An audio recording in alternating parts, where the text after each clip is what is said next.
In Oblivion, 1 hour of in-game time is equivalent to 2 minutes of real time. Therefore, if I want to beat Oblivion in less than 1 in-game day, I must do so in under 48 minutes. During conversation, when using menus and checking inventory, time is paused, so I can take my time. When looting and equipping my character, I will be playing on Novice difficulty, and I won't be using any major glitches. As for our character, I will be playing as a Dark Elf, not because I'm down bad for Azura. I am, but that's not the reason. I know what kind of man you are. But because they have the joint highest base speed of 50, as well as plus 10 to destruction. I chose the Vardenfell origin for plus 10 endurance, and did my best to turn him into a horse. Once your character is created, time starts, and it will always be 1 AM on the 27th of last seed. Now here's the part I haven't told you yet. The Bottleneck. No matter what time you leave the sewers and complete the tutorial, the time is always reset to 7:31 AM, so there's no pressure at this point in the run. You can take as long as you like and loot the entire dungeon. You could also grind the athletics and acrobatics skills to max, but it takes 42 hours in the best case scenario just to max out athletics. So fuck that. I played through the tutorial as normal, where I met Emperor Patrick Stewart. I'm walking along, and I see this beautiful girl, and I think I'd like to see her naked, and so all her clothes fall off. I fought my way through the dungeon, looting everything useful I could find. I chose the steed as my birth sign for plus 20 speed, to be as fast as possible. Stuart Patrick gave me the Amulet of Kings. And she's scrabbling around to get them back on again, but even before she can get her knickers on, I've seen everything. I've seen it all. And was murdered moments later. I spoke to Boris to choose my class, picking combat as the specialisation, speed and agility for my favoured attributes. And for my major skills, I chose acrobatics and athletics to be as quick as possible, destruction for access to the cold touch spell, and mercantile for better prices when bartering. I paid my respects to the Emperor, and as I was leaving the sewers, I met Marshall, who had no respect for my personal space and paid the ultimate price. No! Marshall! I leave the sewers and emerge into Cyrodiil at 7:31 AM. Now there is actually one more thing I haven't told you yet. For another bottleneck was made. In the land of Rockville and the fires of Bethesda HQ, the Dark Lord Todd Howard forged in secret a second bottleneck.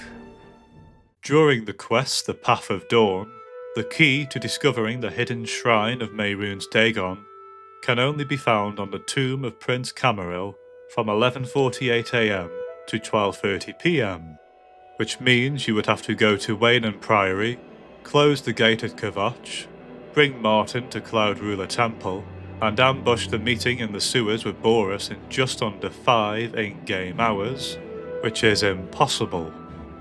And because I have to wait for the next in-game day to be able to advance the quest, that means I've already failed the challenge, and I've not even begun. My disappointment is immeasurable. It does, however, mean I have over an entire in-game day to do as much as possible before I need to visit the tomb. So I fast travel to Weynon Priory and arrive there at 8:34 AM. I gave the Amulet of Kings to Joffrey. Who are you? How did you get this? Then speak to Prior Maberel and ask for assistance, so he gives me his horse. In Oblivion, it takes less in-game time to fast travel on horseback than it does when fast travelling on foot. I fast travel to Kvatch, run straight into the Oblivion Gate, parkour my way onto the bridge, killing any enemies along the way. I run straight up the tower, kill the Sigil Keeper for his key, and use it to unlock the path to the top of the tower. I take the Sigil Stone which destroys the gate and return to Kvatch at 12:25 PM. I team up with Savlian For Kvatch! Kvatch! Clear the courtyard of Daedra, which made Savlian very happy. We wiped the bastards out! I save Sean Bean, Fuck off. then get on my horse and start the journey to Miscarcand. I enter Miscarcand at 2 PM, activate this button to reveal a Vala stone which I need for money. I take the Great Wanking Stone and kill the King of Miscarcand. I take his key and unfortunately he doesn't drop a good staff. I leave Miscarcand at 12 minutes past 3 and find a goblin molesting my horse. I fast travel to the Imperial City waterfront and swim across the lake. I discover the ruins of Vindicel and head straight to Umbra, who I snipe from this vantage point. Bruh. Umbra chases me into this corridor and I use potions of sorcery to restore my magicka so I can use the cold touch spell to kill her. I take everything from her corpse, but the key item here is the Umbra sword itself. Yoink! I leave Vindaloo at 6:32 PM and head north to the shrine of Clavicus Vile. Because I already have the Umbra sword, I can speak to Clavicus before being level 20 Hello there. and get the Mask of Clavicus Vile, which is the only way to get a Daedric artifact at level 1, which I need to complete the main quest. I fast travel to the shrine to spawn my horse, then fast travel to Weynon Priory. I kill the cultist, then check the chest which has the amulet before speaking to Joffrey, so he doesn't have to check it himself. I save Joffrey, who waves his sword awfully close to my face.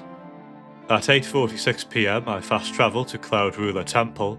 Joffrey sends me back to the Imperial City to find Boris, so I fast travel to the Elven Gardens district. In Luther Broad's boarding house I attack the Mythic Dawn agent while hidden in the corner, then finish him off with Cold Touch. I take the first of the Mythic Dawn commentaries from his corpse, and Boris sends me to the Arcane University to speak to Tarmina. She gives me the second book and tells me to speak to Fintius to find the third. There's a slight problem, however. The time is now 2:21 AM, and Fintius's bookstore is closed, so I have no choice but to wait until he reopens the store at 8 AM. He tells me he has the third book but has promised it to a wood elf called Gwynnis, who does not exist in game until he comes to collect the book at the store. You can steal the book before he arrives, but we still need to speak to him to learn how to get the fourth book.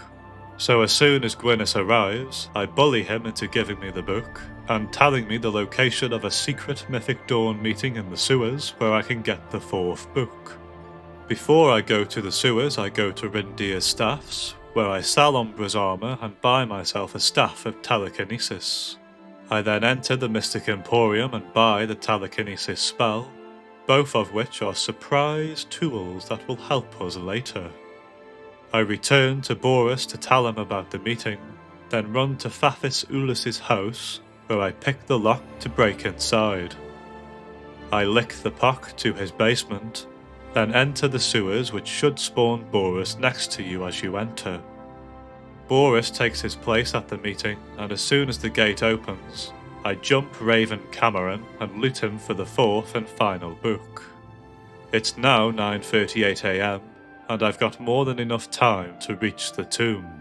So I leave the sewers and find the tomb in Green Emperor Way, and at bang on 11:48 AM, the map to the shrine is revealed, and we're past the second bottleneck. To reach the shrine, it is actually quicker to go on foot, rather than fast travel or go on horseback. I discover Lake Arius Caverns and enter them at 1:38 PM. I murder the doorkeeper and take his key. I yeet myself off this cliff and steal the Mysterium Xarxes right before Manka Cameron's eyes. He escapes to paradise, and I escape the Master's Vigilance. I leave the shrine at 2:29 PM and killed the cultists that followed me outside. I fast travel to the caverns to spawn my horse, then fast travel to Cloud Ruler Temple. I give Martin the Mysterium Xarxes, You fat bastard. and Joffrey sends me to Bruma to kill the Mythic Dawn spies. My horse puts my Skyrim horse to shame, and I enter Bruma to find one of the spies waiting for me in the street.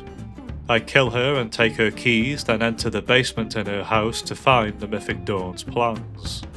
The second spy is in the caverns next to the basement, and with both of them dead, I return to Cloud Ruler Temple at 4:58 PM. Because I've already acquired the Mask of Clavicus Vile, I can give it to Martin to complete the Blood of the Deidre quest. Joffrey tells me an Oblivion Gate has opened outside Bruma, so I meet with Captain Bird. All right, give me a minute to talk to the men. Then head straight into the gate. I clear a path for Bird and his men, as it's necessary to get Bird into the room with the sigil stone to complete the quest. I launch myself across the lava and parkour my way around to the tower's entrance. I clear a path up the tower and kill the sigil keeper for his key. I take the sigil stone and return to Bruma at 6:33 PM. I speak to Bird. All right, give me a minute to talk to the men. Then Martin sends me to Sancre Tor to find the armour of Tiber Septim. You bastard. The quickest way to Sancre Tor is on foot, so I descend the mountain and arrive at Sancre Tor at 8:28 PM. I kill the ghosts and the first undead blade as I make my way to the shrine of Tiber Septim. I equip the staff of telekinesis, as well as the spell to increase its range, then jump up the rocks near the magical barrier. I make a quick save, then jump and use the staff, and I wasn't even close. But what is it I'm even trying to do? You see, what is supposed to happen is when the projectile from the staff makes contact with any surface, I need to have the cursor directly over the armour of Tiber Septim. This will trigger the telekinesis effect, and the armour will appear in front of me, so I don't have to clear the rest of Sancre Tor to open the barrier. Sounds simple, right? Wrong. I spent the next 90 minutes doing this over and over again. I would get tantalisingly close, only to be met with the harsh reality that can best be described as a skill issue. But I only need to succeed once, and by quick saving and quick loading, I only lose a negligible amount of in-game time, and I finally got the armour at 9:10. Tough time never lasts. Only tough people last.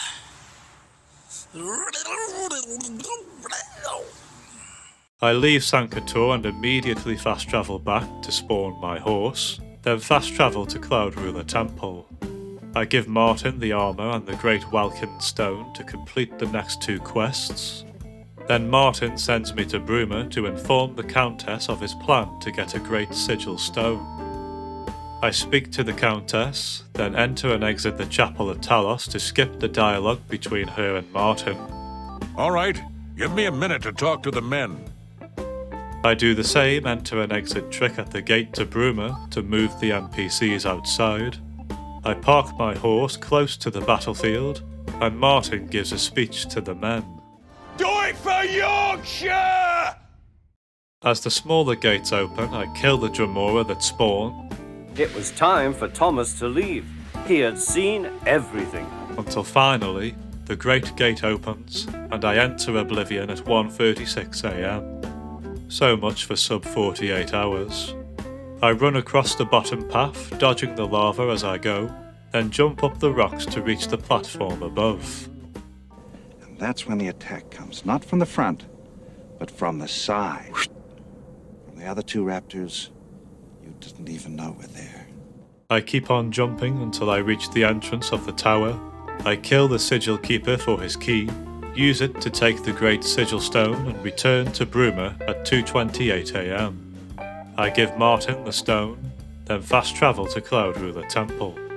I use the exit-enter trick to move Martin to the temple, and he opens the portal to paradise. I kill Kvatch to get the bands of the Chosen, and use them to enter the Forbidden Grotto. I find Eldermill, kill the Dremora, and Aldemil removes the bands of the Chosen so I can escape the grotto. Back outside I kill Raven and Bruma, then enter Caoirach Gaelor to face Mankar Cameron. I ran out of magicka, so I had to beat him to death with his own shoes. With Mankar Cameron dead, his paradise crumbles, and I return to Cloud Ruler at 4:57 AM.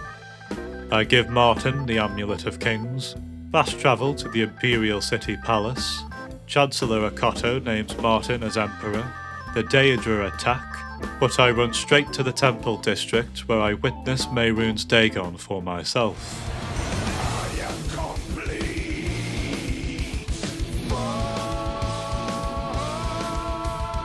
I run past Dagon into the Temple of the One. Sean Bean sacrifices himself to save the day. Let's finish that bastard off once and for all. Dagon is defeated, the ending cutscene plays, and I did not beat Oblivion Remastered in 24 in-game hours. But I did beat it in 55 hours and 40 minutes. This was far from a perfect run, and could absolutely be improved, and a sub 48 hour time is well within the realm of possibility. But that's all from me for today. Thank you for watching. Be seeing you. I go to the World Cup final, and it's Germany versus England, and I wish that I were playing, and suddenly I am, and I score the winning goal, and they carry me into the dressing room, and there's Rooney and Beckham, and then Posh Spice walks in, and... Their clothes fall off? Instantly. Sure. Fuck off.